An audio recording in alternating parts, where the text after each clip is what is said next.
ಇವತ್ತು ನಾನು ಸಂಕ್ಷಿಪ್ತವಾಗಿ ಒಂದು ಅರ್ಧ ಗಂಟೆ ವಾಕ್ಯ ಹೇಳ್ತೇನೆ. ವಾಕ್ಯ ಹೇಳುವುದು ಅದು ಮೊದಲನೇ ಪ್ರಾಮುಖ್ಯತೆ. ಅಂದರೆ ವಾಕ್ಯವನ್ನು ಕೇಳಿದ ಮೇಲೆ ನಮ್ಮ ಪ್ರತಿಕ್ರಿಯೆ ಅದಕ್ಕಿಂತ ಪ್ರಾಮುಖ್ಯ. ಯಾಕಂದರೆ ಪ್ರತಿ ಸಲ ದೇವರು ಮಾತನಾಡಿದಾಗ ಪ್ರತಿಕ್ರಿಯೆಗಾಗಿ ಎದುರು ನೋಡ್ತಾ ಇರ್ತಾರೆ ಪ್ರಿಯರೇ. ಸೊ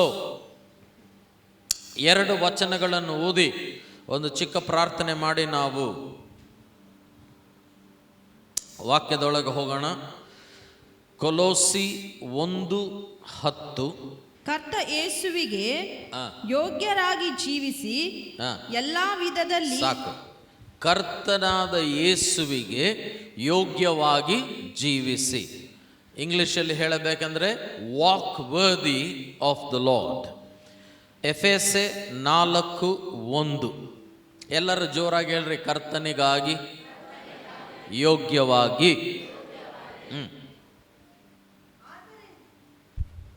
ಆದ್ದರಿಂದ ನೀವು ಸ್ವೀಕರಿಸಿದ ನಿಮ್ಮ ಕರೆಯುವಿಕೆಗೆ ಯೋಗ್ಯರಾಗಿ ಬಾಳಬೇಕೆಂದು. ಆಮೆನ್.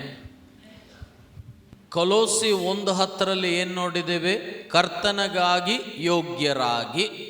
ಇಲ್ಲಿ ಎಫೆಸೆ 4:1 ನಿಮ್ಮ ಕರೆಗಾಗಿ ಯೋಗ್ಯರಾಗಿ ನಡೆಯಬೇಕು. ಅಂದರೆ ನನ್ನ ಕಡೆ ನೋಡ್ರಿ, ಇದು 2ರಲ್ಲಿ ಕಾಮನ್ ಏನಂದರೆ ಯೋಗ್ಯರಾಗಿ ನಡೆಯಿರಿ.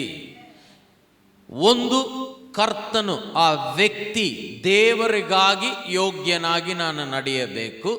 ಇನ್ನೊಂದು ಕಡೆ ಅದೇ ದೇವರು ಕೊಟ್ಟಿರುವ ಕರೆಯಲ್ಲಿ ನಾನು ಯೋಗ್ಯನಾಗಿ ನಡೆಯಬೇಕು. ಒಂದು ವ್ಯಕ್ತಿ, ಇನ್ನೊಂದು ಉದ್ದೇಶ.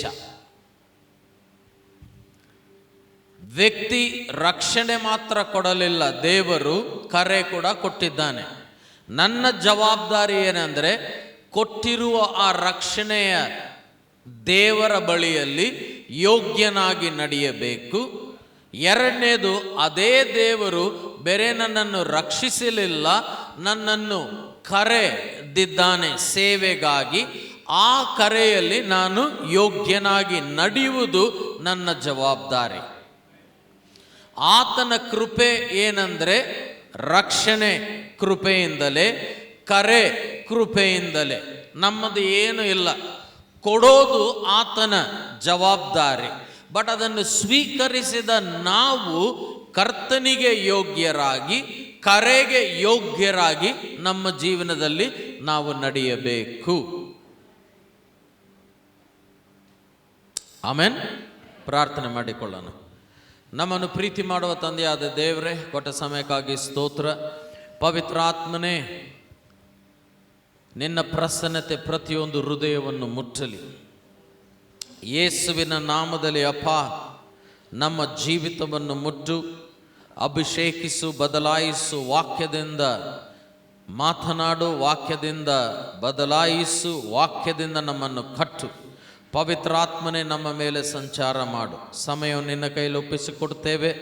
ಇಲ್ಲಿಂದ ಆ ಕಣಿವೆಯಿಂದ ನೀನು ತಂದೆಯಾದ ದೇವರೇ ಮಹತ್ ಸೈನ್ಯವನ್ನು ಎಬ್ಬಿಸಿದ ರೀತಿಯಲ್ಲಿ ಎಲ್ ಶದಾಯಿ ಸಭೆಯಿಂದ ಒಂದು ದೊಡ್ಡ ಸೈನ್ಯವನ್ನು ಎಬ್ಬಿಸು. ಮುಟ್ಟಿ ಆಶೀರ್ವದಿಸು. ಎಲ್ಲ ಸೈತಾನ್ ಕಾರ್ಯ ಕುತಂತ್ರ ಆತ್ಮಗಳನ್ನು ಯೇಸು ನಾಮದಲ್ಲಿ ತಿರಸ್ಕರಿಸುತ್ತೇವೆ, ಎದುರಿಸುತ್ತೇವೆ. ಈ ಸ್ಥಳ ಜನರನ್ನು ಬಿಟ್ಟು ಹೋಗ್ಲಿಕ್ಕೆ ಆಜ್ಞಾಪಿಸುತ್ತಾ ಇದ್ದೇವೆ. ನಿನ್ನ ನಾಮಕ್ಕೆ ಮಹಿಮೆಯಾಗಲಿ, ಯೇಸುವಿನ ನಾಮದಲ್ಲಿ. ಎಲ್ಲರೂ ಜೋರಾಗಿ ಆಮೆನ್. ಕ್ರೈಸ್ತವ ಜೀವಿತ ಅನ್ನೋದು ಜವಾಬ್ದಾರಿಯ ಜೀವಿತ. ಕ್ರೈಸ್ತವ ರಕ್ಷಣೆಯನ್ನು ಹೊಂದುವುದು ಅದು ಜವಾಬ್ದಾರಿಯ ಒಂದು ರಕ್ಷಣೆ. ಈ ರಕ್ಷಣೆಯಲ್ಲಿ ಬೇರೆ ಪಾಪ ಕ್ಷಮಾಪಣೆ, ರೋಗ ಸ್ವಸ್ಥತೆ, ಬಂಧನಗಳಿಂದ ಬಿಡಿಸುವಿಕೆ ಇವೆಲ್ಲ ಮಾತ್ರ ಇಲ್ಲ, ಇವೆಲ್ಲ ಖಚಿತವಾಗಿ ಇದೆ. ಜೋರಾಗಿ ಆಮೇನ್. ಬಟ್ ಅದರ ಜೊತೆಯಲ್ಲಿ ನಮಗೆ ಒಂದು ಜವಾಬ್ದಾರಿ ಕೂಡ ಇದೆ. ಯಾರಾದ್ರೂ ಬಗ್ಲಿಯವ್ರನ್ನ ಹಿಂಗೆ ತಟ್ಟಿ ಹೇಳ್ರಿ, ಜವಾಬ್ದಾರಿ ಇದೆ. ನೀನು ಜವಾಬ್ದಾರಸ್ಥನು. ಆಮೆನ್. ನಾನು ಕೂಡ. Amen. There is a responsibility. Christian life is not only a blessed life, it is a responsible life. ಈ ಸೇವೆಯ ಜವಾಬ್ದಾರಿ ಬೇರೆ ಸಭಾಪಾಲಕನದಲ್ಲ, ಇಲ್ಲಿ ಕೂತಿರೋ ಪ್ರತಿಯೊಂದು ಸದಸ್ಯದು. ನಾವು ಏನಂದುಕೊಳ್ಳುತ್ತೇವೆ, ಸಭೆ ನಡೆಸಬೇಕಂದ್ರೆ ಪಾಸ್ಟರ್ ಅನಿಲ್, ಪಾಸ್ಟರ್ ಬೆನ್ಸನ್ ಇದ್ದಾರೆ, ಸೇವೆ ಮಾಡಬೇಕಂದ್ರೆ ಪಾಸ್ಟರ್ ಬೆನ್ಸನ್, ಪಾಸ್ಟರ್ ಅನಿಲ್ ಇದ್ದಾರೆ, ಅವ್ರದ್ದೇ ಜವಾಬ್ದಾರಿ, ನಾವು ಸಮಯ ಇದ್ದಾಗ ಹೋಗೋಣ, ನಾವು ಅನುಕೂಲ ಇದ್ದಾಗ ಹೋಗೋಣ. ಅದು ತಪ್ಪು ಬೋಧನೆ. ರಕ್ಷಣೆಯಲ್ಲಿ ಇರುವ ಮುಂಚೆ ನಾವೆಲ್ಲರೂ ಕತ್ತಲೆಯಲ್ಲಿ ಇದ್ದೆವು, ಕತ್ತಲೆಯಾಗಿದ್ದೆವು. ಎರಡು ವಿಷಯ ಹೇಳ್ತಾ ಇದ್ದೇನೆ, ಗಮನ ಕೊಟ್ಟು ಕೇಳಬೇಕು. ನಾವು ಕತ್ತಲೆಯಲ್ಲಿದ್ದೆವು, ನಾವು ಕೂಡ ಕತ್ತಲೆಯಾಗಿದ್ದೆವು. ಆದರೆ ಸುವಾರ್ತೆಯ ಬೆಳಕು ನಮ್ಮ ಜೀವನದಲ್ಲಿ ಬಂದಾಗ ಬೇರೆ ದೇವರು ಆ ಸುವಾರ್ತೆಯ ಬೆಳಕನ್ನು ನಮ್ಮಲ್ಲಿ, ನಮ್ಮ ಸುತ್ತೂರ ಬೆಳಗಿಸದು ಮಾತ್ರವಲ್ಲದೆ, ನಮ್ಮ ಕತ್ತಲೆಯನ್ನು ತೆಗೆದು ಹಾಕುವುದು ಮಾತ್ರವಲ್ಲದೆ ನಮ್ಮನ್ನು ಬೆಳಕಾಗಿ ಮಾಡಿದ್ದಾನೆ. ಎಲ್ಲರೂ ಹೇಳ್ರಿ, ನಾನು ಬೆಳಕಲ್ಲಿದ್ದೇನೆ, ನಾನು ಬೆಳಕಾಗಿದ್ದೇನೆ. ಒಂದು ಬೆಳಕು ಬೆಳಕಲ್ಲಿದ್ದರೆ ಏನು ಪ್ರಯೋಜನ? ಇವಾಗ ಈ ಲೈಟ್ಗಳು ನೋಡ್ತಾ ಇದ್ದೀರಲ್ಲ, ಇವಾಗ ಕರೆಂಟ್ ಹೋಯ್ತು, ಕರೆಂಟ್ ಹೋದ್ರೆ ಏನಾಯ್ತು, ಈ ರೂಮಲ್ಲಿ ಸ್ವಲ್ಪ ಕತ್ತಲೆ ಆಯ್ತು. ಆ ಕತ್ತಲೆ ಹೋಗ್ಬೇಕಂದ್ರೆ ಏನು ಮಾಡಿದೆ? ಲೈಟ್ ಹಾಕಿದ್ದೆ. ಇದೇ ಲೈಟೆಲ್ಲ ತಗೊಂಡೋಗಿ ಮಧ್ಯಾಹ್ನ 1 ಗಂಟೆ ಬಿಸಿಲಲ್ಲಿ ಹೊರಗಡೆ ಗ್ರೌಂಡಲ್ಲಿ ಹಾಕಿದರೆ ಏನೇನು ವ್ಯತ್ಯಾಸ ಆಗ್ತದ? ಕರೆಂಟ್ ವೇಸ್ಟ್ ಆಗ್ತದೆ. ಯಾರನ್ನು ಬಂದು ಹೇಳ್ತಾರೆ, అన్న ఎందుకు వేస్ట్ చేస్తావు అన్న, ఆ లైట్లన్నీ తీసుకొని పోయి లోపల చీకటి ఉంది ಅಂದರೆ ಬೆಳಕು ಎಲ್ಲಿ ಬೆಳಗಬೇಕು? ಕತ್ತಲೆಯಲ್ಲಿ. ಇವಾಗ ನೀನು ಬೇರೆ ಬೆಳಕಲ್ಲಿ ಇಲ್ಲ, ನೀನು ಬೆಳಕಾಗಿದ್ದೀಯ. ನೀನು ಬೆಳಕಾಗಿದ್ದರೆ ಬೆಳಕಿಗೆ ಒಂದು ಜವಾಬ್ದಾರಿ ಇದೆ. ಆ ಜವಾಬ್ದಾರಿ ಏನಂದರೆ ಕತ್ತಲೆಯಲ್ಲಿ ಬೆಳಗಿಸುವುದೇ ಬೆಳಕಿನ ಒಂದು ಜವಾಬ್ದಾರಿ. ಇದು ಜವಾಬ್ದಾರಿ ಕೊಟ್ಟಿದ್ದು ನಿಮಗೆ ದೇವರು. ಪರಲೋಕಕ್ಕೆ ನೀವು ಹೋದ ಮೇಲೆ ಅಲ್ಲಿ ದೇವರಿಗೆ ಲೆಕ್ಕ ಕೊಡಬೇಕು. ಏನಕ್ಕೆ? ನಾನು ನಿನಗೆ ಒಂದು ಜವಾಬ್ದಾರಿ ಕೊಟ್ಟೆ, ಆ ಜವಾಬ್ದಾರಿಯ ಕುರಿತು ನೀನು ಏನು ಮಾಡಿದ್ದೀಯಾ ಅಂತ.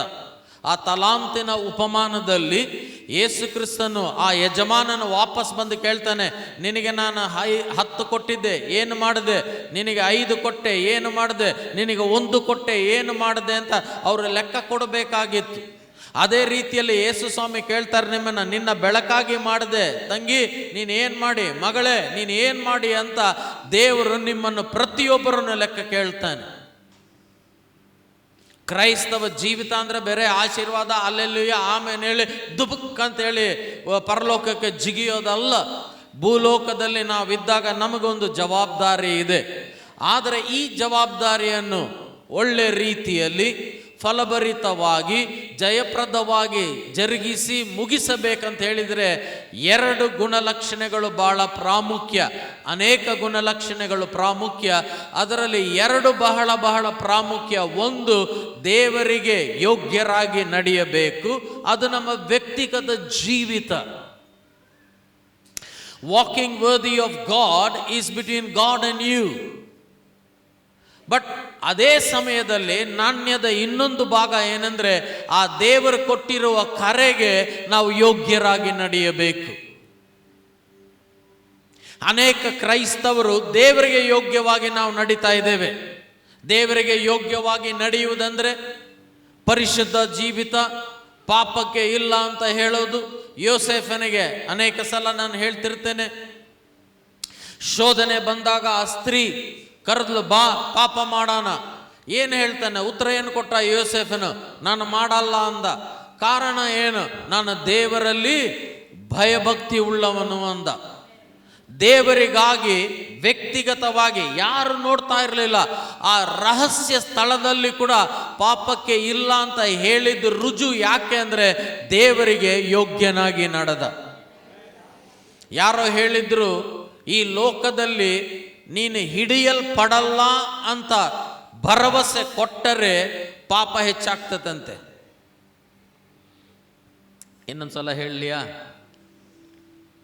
ಅನೇಕರು ಪಾಪ ಯಾಕೆ ಮಾಡ್ತಾ ಇಲ್ಲ ಅಂದರೆ ದೇವರಲ್ಲಿರುವ ಪ್ರೀತಿಗಾಗಿ ಅಲ್ಲ, దేవరలిರುವ భయకాగి అల్ల సిక్కిపడిపోతాను కదా అనే భయముతో పాపం చేయటం లేదంట. ಇದು ಹೆಂಗಂದ್ರೆ ನನ್ನ ಹೈಸ್ಕೂಲಲ್ಲಿ ಓದುವಾಗ ನಮ್ಮ ಎಕ್ಸಾಮ್ ರಿಸಲ್ಟ್ ಎದ್ರ ಮೇಲಪ್ಪ ಡಿಪೆಂಡ್ ಅಂದರೆ ಎಷ್ಟು ಓದಿವಂತ ಡಿಪೆಂಡ್ ಅದಲ್ಲ, ಯಾರವತ್ತು ಎಕ್ಸಾಮಿನೇಷನ್ ಹಾಲಲ್ಲಿ ಇನ್ವಿಜಿಲೇಟರ್ ಬರ್ತಾರೆ ಅವ್ರ ಮೇಲೆ ನಮ್ಮ ರಿಸಲ್ಟ್ ಎಲ್ಲ ಡಿಪೆಂಡ್. ಅದಕ್ಕೆ ಪರೀಕ್ಷೆ ನೀನು ಸಂಜೆ ಅನ್ಸಲ್ಲ, ಅಲ್ಲಿ ಎಕ್ಸಾಮ್ ಅಂದರೆ ಎಲ್ಲ ಬಾಗ್ಲತ್ತು ನಿಂದಿರೋದು, ಯಾರು ಬಂದರು ಸ್ಟ್ರಿಕ್ಟ್ ಟೀಚರ್ ಬರ್ತಾ ಇದ್ದಾರೆ, ಲಬೋ ಹೋಯ್ತಲೇ ಇವತ್ತು ಹಂಗಾ ಬಂದು ತಿರುಗಿ ಹೋದಂದ್ರೆ ಸಿಟಿ ನಮಗೆ ತಪ್ಸ್ಕೊಂಡೇವಪ್ಪ ಇವತ್ತು. ಕೆಲವು ಟೀಚರ್ಗಳು ಒಳ್ಳೆಯವರು, ಬಂದಿದ್ದೆ ಕ್ಲಾಸಲ್ಲಿ ಕೂತ್ಕೊಂಡು ಕಣ್ಣು ಮುಚ್ಕೊಂಡು ನಿದ್ದೆ ಮಾಡಿಬಿಡ್ತಾರೆ. ಎಲ್ಲರೂ ಅವನು ನಮಾಜ್ ಮಾಡೋನು ಮಾಡ್ತಾನೆ, ಪೂಜೆ ಮಾಡೋನು ಮಾಡ್ತಾನೆ, ಕ್ರೈಸ್ತರ ಪ್ರಾರ್ಥನೆ ನಮಗೆ ದೇವರೇ ಆ ಟೀಚರ್ ಬರಬೇಕು. ಆ ಟೀಚರ್ ಯಾಕೆ ಆತ ಬಂದರೆ ನಾವು ಕಾಪಿ ಹೊಡಿಯುವಾಗ ಸಿಗೆ ಬೀಳಲ್ಲ. ಆ ಸಮಯದಲ್ಲಿ ಕಾಪಿ ಹೊಡಿದೇ ಇರೋನು ಕೂಡ ಕಾಪಿ ಹೊಡಿತಾನೆ. ಯಾಕೆ? ಧೈರ್ಯ, ನಾನು ಯಾರು ಇಟ್ಕೊಳ್ಳಲ್ಲ ಅಂತ. ಕ್ರೈಸ್ತವ ಜೀವಿತದವರು ಕೂಡ ಹಂಗೆ అಲ್ಲ. అమ్మ దొరికిపోతే ఎట్లా, ఆ భయం ఉండరాదు జీవితంలో. మనం పరిశుద్ధ జీవితం జీవిస్తే దేవుని భయం కోసరం ఉండాల.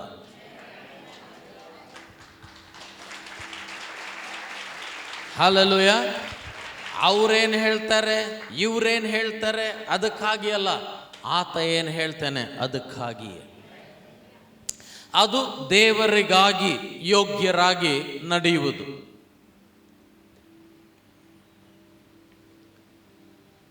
ಆದರೆ ಇವತ್ತು ನಾನು ಎರಡನೇ ವಚನ, ಯಾಕಂದರೆ ಇಲ್ಲಿ ಕೂತ ಪ್ರತಿಯೊಬ್ಬರು ದೇವರು ನಿಮ್ಮನ್ನು ಕರೆದಿದ್ದಾನೆ ಅಂದರೆ ರಾಜೀನಾಮೆ ಕೊಡಬೇಕಂತಲ್ಲ. ನೀವು ಎಲ್ಲಿದ್ದರೂ ನೀವು ಅಲ್ಲಿ ಸೇವೆ ಮಾಡಬೇಕು. ನಿನ್ನೆ ಸಾಯಂಕಾಲ ಒಂದು ಸಾಕ್ಷಿ ಹೇಳಿದೆ ನಾನು. ನಮ್ಮ ಸಭೆಯ ಸದಸ್ಯಳು, ಅವರ ತಾಯಿ ಒಂದು ಡಿವೋರ್ಸಿ, ಒಬ್ಬಳೆ ಮಗಳನ್ನು ಬೆಳೆಸಿದ್ದಾಳೆ, ಒಂದೇ ಸ್ತ್ರೀ, ಅನೇಕ ಕಷ್ಟಗಳ ಮಧ್ಯದಲ್ಲಿ. ಬಟ್ ನಮ್ಮ ಸಭೆಗೆ ಬಂದ ಮೇಲೆ ದೇವರಲ್ಲಿ ಬೆಳೆದಾಳೆ, ಸೇವೆಯಲ್ಲಿ. ತಾಯಿ ಉತ್ತರ ಪ್ರದೇಶದಲ್ಲಿ ಒಂದು ಇಡೀ ಸೇವೆಗೆ ಸಪೋರ್ಟ್ ಮಾಡ್ತಾ ಇದ್ದಾಳೆ ಇಂಡಿಪೆಂಡೆಂಟ್ ಆಗಿ. ನಾನು ನಿಲ್ಲಿಸಲಿಲ್ಲ ಅವಳನ್ನ, ಮಾಡು ಅಂದೆ ನಾನು. ನಮಗೆ ಕೊಡಲ್ಲ, ಅಲ್ಲಿ ಕೊಡ್ತಾಳೆ, ನಾನೇನು ಮಾಡಬೇಕು? ರಪ್ಪ ಅಂತ ಕೊಡಬೇಕಲ್ಲ, ಇಲ್ಲ ಕೊಡು ಅಂದೆ. ಬಟ್ ಆ ಮಗಳು ನಮ್ಮ ಸಭೆಯಲ್ಲಿ ಬೆಳೆದವಳು, ಅನೇಕ ನೀವೆಲ್ಲರೂ ಬೆಳೆದ ರೀತಿಯಲ್ಲಿ. ಮೆಡಿಸಿನ್ ಅಂದರೆ MBBS ಮಾಡೋಕೆ ಪೋಲ್ಯಾಂಡ್ಗೆ ಹೋಗಿದ್ದಾಳೆ. ಕಾಲೇಜ್ಗೆ ಹೋಗಿದ ತಕ್ಷಣ, ಯಾಕಂದರೆ ನಮ್ಮ ಸಭೆಯಲ್ಲಿ ಬೆಳೆದ ಮಗಳು, ಅವಳಿಗೆ ಏನು ಗೊತ್ತು? ಬೇರೆ ರಕ್ಷಣೆ ಅಂದರೆ ಆಶೀರ್ವಾದ ಅಲ್ಲ, ರಕ್ಷಣೆ ಅಂದರೆ ಜವಾಬ್ದಾರಿ ಅಂತೇಳಿ ಅಲ್ಲಿ ಪ್ರೇಯರ್ ಗ್ರೂಪ್ ಸ್ಟಾರ್ಟ್ ಮಾಡಿದ್ದಾಳೆ. ಪ್ರೇಯರ್ ಗ್ರೂಪ್ 2, 4, 10, 20 ಬೆಳೆದು ಕಾಲೇಜ್ ಅಥಾರಿಟಿ ಹತ್ರ ಹೋಗಿ, ಕಾಲೇಜ್ ಪ್ರಿನ್ಸಿಪಲ್ ಹತ್ರ ಕೇಳಿ, ಇವತ್ತೊಂದು ದೊಡ್ಡ ಹಾಲ್ ಕಾಲೇಜೇ ಕೊಟ್ಟು ಒಂದು ದೊಡ್ಡ ಪ್ರೇಯರ್ ಗ್ರೂಪ್ ನಡೀತಾ ಇದೆ ಪೋಲೆಂಡ್ ದೇಶದಲ್ಲಿ. ನಮ್ಮ ಒಂದು ಸಭೆಯ ಸಾಕ್ಷಿ ಕೇಳಿ ಅವರು ಯಾವುದೋ ಒಂದು ಚರ್ಚ್ಗೆ ಹೋದರೆ ಬೇರೆ ಏನು ಜರುಗ್ತಾ ಇದೆ ಅಂತ ಕೇಳಿ ನಮ್ಮ ಇಡೀ ಯವನಸ್ಥರ ತಂಡವನ್ನು ಪೋಲ್ಯಾಂಡ್ಗೆ ಇನ್ವೈಟ್ ಮಾಡ್ಯಾರೆ, ನೀವು ಬಂದು ಉಜ್ಜೀವನ ಕೂಟ ನಮ್ಮ ದೇಶದಲ್ಲಿ ಮಾಡ್ರಿ ಅಂತ. ಹಲ್ಲೆಲೂಯಾ. ಅದು ನಿಜವಾದ ಸಭೆ. ಅವಳೇನು ಓದ್ಬಿಟ್ಟಿಲ್ಲ, ಕೆಲಸಕ್ಕೆ ರಾಜೀನಾಮಾ ತಾಯಿ ಕೊಡಲಿಲ್ಲ. ಎನಿವೆ, ಕಮಿಂಗ್ ಬ್ಯಾಕ್ ಟು, ಅದಕ್ಕಾಗಿಯೇ ಕ್ರೈಸ್ತವ ಜೀವಿತ ಅನ್ನೋದು ಬಹಳ ಗಂಭೀರವಾದ ಒಂದು ಜೀವಿತ, ಬಹಳ ಭಾಗ್ಯವಂತ ಒಂದು ಜೀವಿತ. ದೇವರು ನಮ್ಮನ್ನು ಸೇವೆಗೆ ಕರೆದಿದ್ದಾನೆ ಅಂದರೆ ಇದಕ್ಕಿಂತ ಹೆಚ್ಚಿನ ಒಂದು ಘನ್ಯತೆ ಯಾವುದಿಲ್ಲ ಪ್ರಿಯರೇ. ಸೊ ಈ ಒಂದು ಎರಡನೇ ಭಾಗ ಕೊಲೋಸಿ 1:10 ನಾವು ಓದಿದ್ದೇವೆ. ಆವಾಗಲೇ ಕರೆದ ಕರೆಗೆ ಯೋಗ್ಯರಾಗಿ, ಎಫೆಸೆ 4:1 ಕರೆದ ಕರೆಗೆ ಯೋಗ್ಯರಾಗಿ ನಾವು ನಡೆಯಬೇಕು.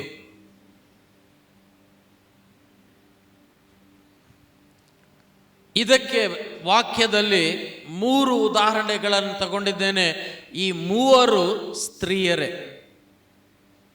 ಒಬ್ಬಳು ಯವನಸ್ಥಳು, 2ನೇ ಸ್ತ್ರೀ ವಿಧವೆ, 3ನೇ ಸ್ತ್ರೀ ಅನಾಥಲು. ಎಂಥ ಉದಾಹರಣೆ ನೋಡ್ರಿ. ಮೊದಲನೇ ಸ್ತ್ರೀ ಯವನಸ್ಥಳು, 2ನೇ ಸ್ತ್ರೀ ವಿಧವೆ, 3ನೇ ಸ್ತ್ರೀ ಅನಾಥಳು. ಯಾರಾದರೂ ಸೇವೆ ಮಾಡಬಾರ್ದಂದ್ರೆ ಇವ್ರಿಗಿತ್ತು, ನನಗೆಲ್ಲಾಗ್ತದೆ, ನಾನು ಯವನಸ್ಥಳು, ನಾ ಕ್ಯಾಡ ಆಯ್ತದಮ್ಮ, ನೀನು ವಿಧವ, ನಾನು ಒಂದು ವಿಧವೆ, ಮೂರನೇದು ನಾನು ಅನಾಥೆ. ಬಟ್ ಈ 3 ಜನ ಅವರ ದೇಶವನ್ನು ಬದಲಾಯಿಸಿದರು. ಯಾಕೆಂದ್ರೆ ಅವರು ತಮ್ಮ ಕರೆಗೆ ಯೋಗ್ಯರಾಗಿ ನಡೆದಿರುವ ಕಾರಣದಿಂದ.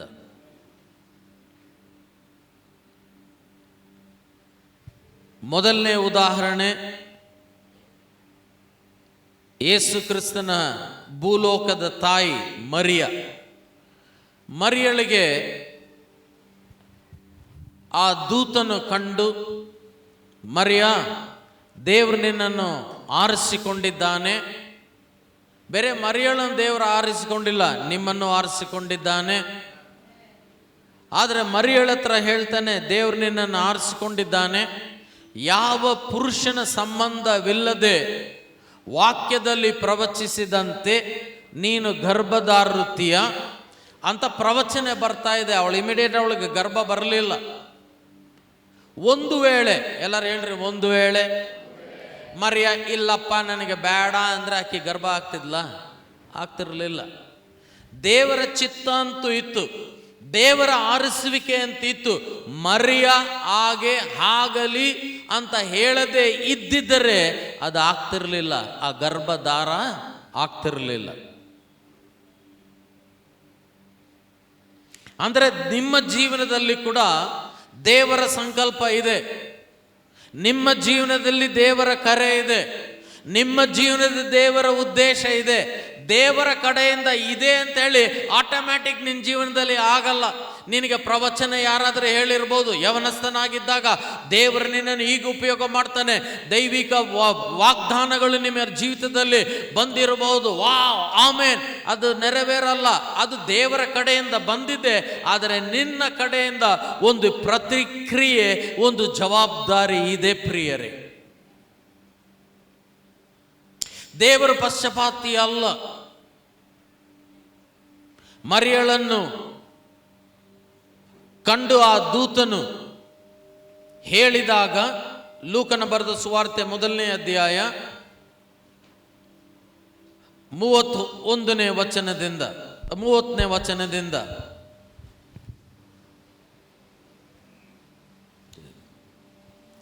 ಆ ದೇವದೂತನು ಆಕೆಗೆ, ಮರಿಯಳೇ, ಹೆದರಬೇಡ, ನೀನು ದೇವರ ದಯೆಯನ್ನು ಹೊಂದಿರುವಿ. ಆಮೇನ್. ನೀನು ದೇವರ ದಯೆಯನ್ನು ಹೊಂದಿದೆ. ಮರಿಯಳೊಬ್ಬಳೆ ಹೊಂದಿದ್ಲ, ನಾವು ಕೂಡ ಹೊಂದಿದ್ದೇವೆ. ಆಮೆನ್. ಮುಂದೆ ಓದ್ ಮಗಳೇ. ಇಗೋ, ನೀನು ಗರ್ಭಿಣಿಯಾಗಿ ಒಬ್ಬ ಮಗನನ್ನು ಹೆರುವೆ. ಆಮೇನ್, ಸಾಕು.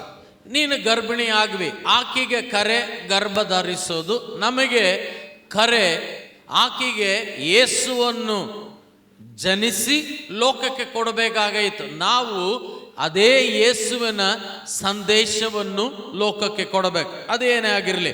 ಆ ಕರೆ ಬಂದ ಮೇಲೆ 34ನೇ ವಚನದಲ್ಲಿ ಮರಿಯಳು ಆ ದೇವದೂತನಿಗೆ, ಇದು ಹೇಗಾಗುವುದು ಅಂತ ಕೇಳಿದ್ರೆ, ನನ್ನ ಕಡೆ ನೋಡ್ರಿ ಪ್ರಿಯರೇ, it is very natural.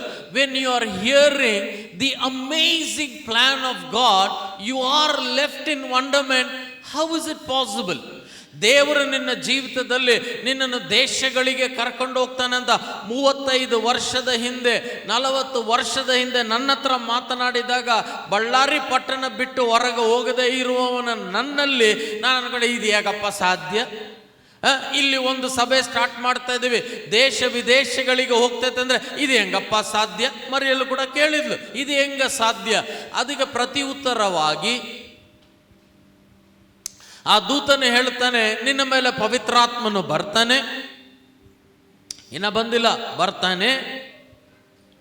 Correct. He will come on you ಅಂದ್ರೆ ಫ್ಯೂಚರಿನ ಬಂದಿಲ್ಲ, ನೀನು ಬೇರೆ ಕೇಳಿಸ್ಕೊಳ್ತಾ ಇದೀಯಾ ಅಂತ ಹೇಳಿದ ಮೇಲೆ ಅದಕ್ಕೆ ಪ್ರತಿ ಉತ್ತರವಾಗಿ 38ನೇ ವಚನ, ಒಂದು ವೇಳೆ ಮರಿಯಳಿದನೆ ಹೇಳದೆ ಇದ್ದಿದ್ದರೆ, ಮರಿಯಳು, ಇಗೋ ನಾನು ಕರ್ತ ದೇವರ ದಾಸಿ, ನಿನ್ನ ತಕ್ಕ ಮಾತಿನಂತೆ ನನಗಾಗಲಿ ಎಂದಳು. ಅದು ಹೇಳಿದಾಗ ಅದು ನೆರವೇರಿಸಲ್ಪಡಿತ್ತು ಪ್ರಿಯರೇ. ಒಂದು ವೇಳೆ ಅವಳು ತಿರಸ್ಕರಿಸಿದ್ದರೆ ಪವಿತ್ರಾತ್ಮನ ಅವಳ ಮೇಲೆ ಬರ್ತಾ ಇರಲಿಲ್ಲ, ಗರ್ಭ ಅವಳು ಧರಿಸುತ್ತಾ ಇರಲಿಲ್ಲ. ಆದರೆ ಅವಳು ಹಾಗೇ ಆಗಲಿ ಅಂತ ಹೇಳಿದಾಗ ಅವಳು ಸಲ್ಲಿಸಿದ ಒಂದು ಕ್ರಿಯೆ ಯೋಚನೆ ಮಾಡ್ರಿ. ಆಕೆ ಒಬ್ಬ ಯವನ ಸ್ತ್ರೀ, ಆಕೆಗೆ ಆಗಲೇ ಎಂಗೇಜ್ಮೆಂಟ್, ನಿಶ್ಚಿತಾರ್ಥ ಆಗಲೇ ಆಗಿದೆ ಯೋಸೇಫನ ಜೊತೆಯಲ್ಲಿ. ಫುಲ್ಲು ವಾಟ್ಸಪ್ ಕಳಿಸ್ತಾನೇ ಇದ್ದಾಳೆ ಹಾಡುಗಳು, ಎಲ್ಲೆಲ್ಲಿ ನೋಡಲಿ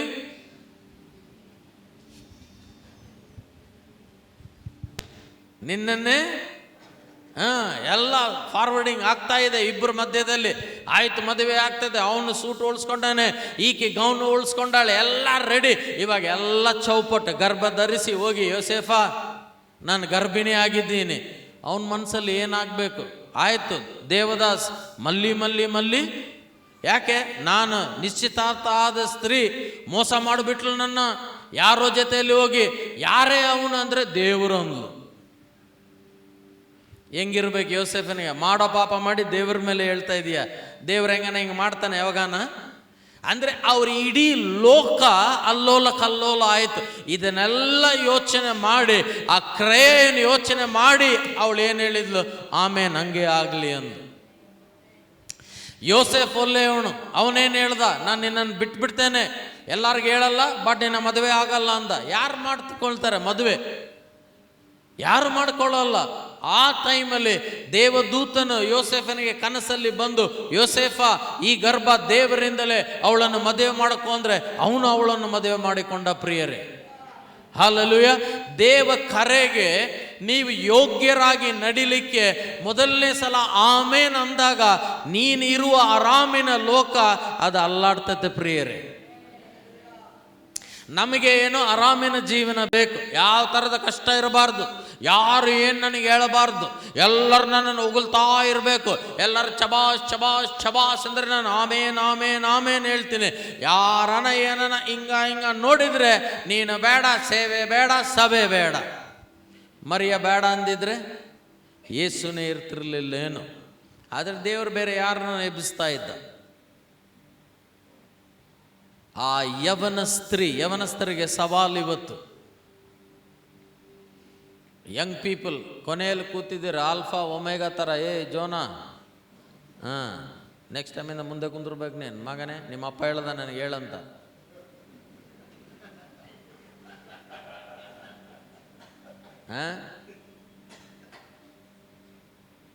ಯವನಸ್ಥರು.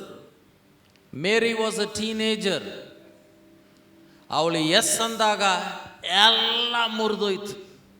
ಬಟ್ ಆ ಸೇವೆಗೆ ಯೋಗ್ಯಳಾಗಿ ನಡೆಯುವುದಕ್ಕಾಗಿ ಆಕೆ ಆಮೇನ್ ಅಂದು.